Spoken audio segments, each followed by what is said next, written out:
We started off VDB 11 years ago. And the idea behind starting a company like Value Designbuild, which is now known as VDB, was that we wanted to provide the public an opportunity to deal with a company that was different from the run-of-the-mill companies that are actually functioning in Bangalore and in India. When I say run-of-the-mill, I don't mean to bring anybody down, but there's a general way by which real estate companies are run.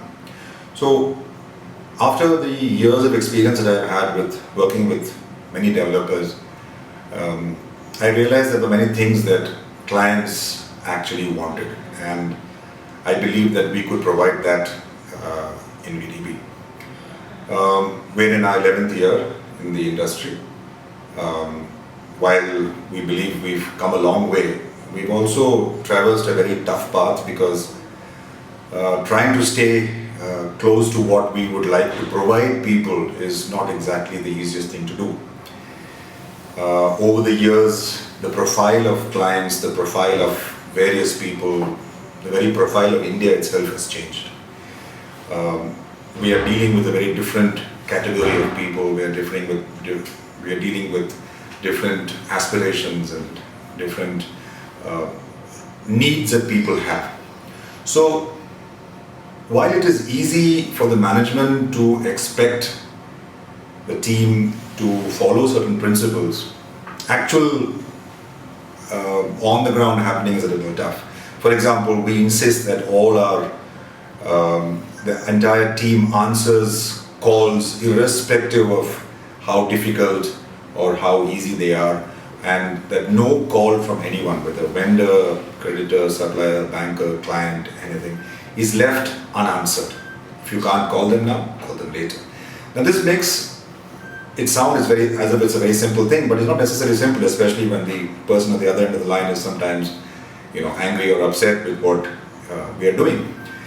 So this is one of the challenges that have come about, and what we found as one of the problems that was there with real estate earlier, in as much as that people were never approachable, were not accessible, were not easily available. So we at VDB said that we are going to be available to people.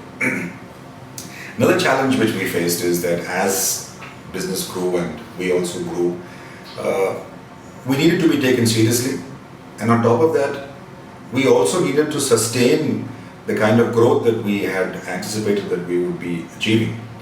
Along the way, we faced huge problems. I mean, there was the economic downturn of 2007 to 9, and the general slowness in the industry, and that was a time when we were launching our largest project. We had a host of problems. It took us a long time to come out of it. However, I must say that at the end of the day, that I believe that our intent was right, and because our intent was right, we were able to finish and come through without too many problems. We're also very clear that we will not violate in our projects. There is a no-no as far as violation is concerned.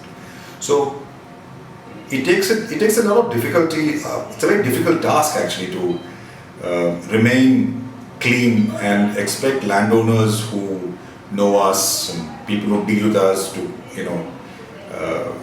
expect us and tell them, listen, we're not going to do anything that is not against the law. So all our projects so far, whatever we've handed over, whatever we are building, we do not hand over without all the approvals in hand. What we are building today, we do not start work, we do not start sales until and unless approvals come in. There's a lot of talk today coming about the real estate regulatory bill that is coming up in Parliament in the next few weeks. As far as I'm concerned, most of the parameters that are required in the bill do not worry me, because I do not violate. I do not offer the project up for sale before approvals and various things.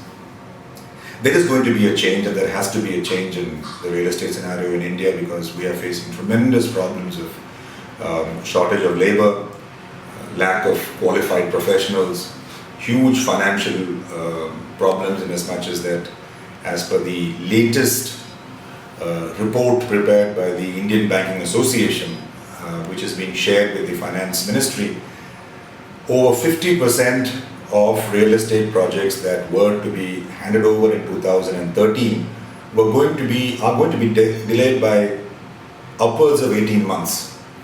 And this is a huge figure. Real estate and construction activity together represent 11% of the GDP. That's a huge number. And we also support nearly 400 industries that operate in India. The current situation that India is facing right now with regard to the falling rupee and various issues and such affects real estate, and we ourselves are facing a problem on that. However, there is a great movement that is happening between our association and the Ministry of Finance, where we are trying to get things done so that real estate can get a better toehold into, or to move from this difficult scenario into a better situation.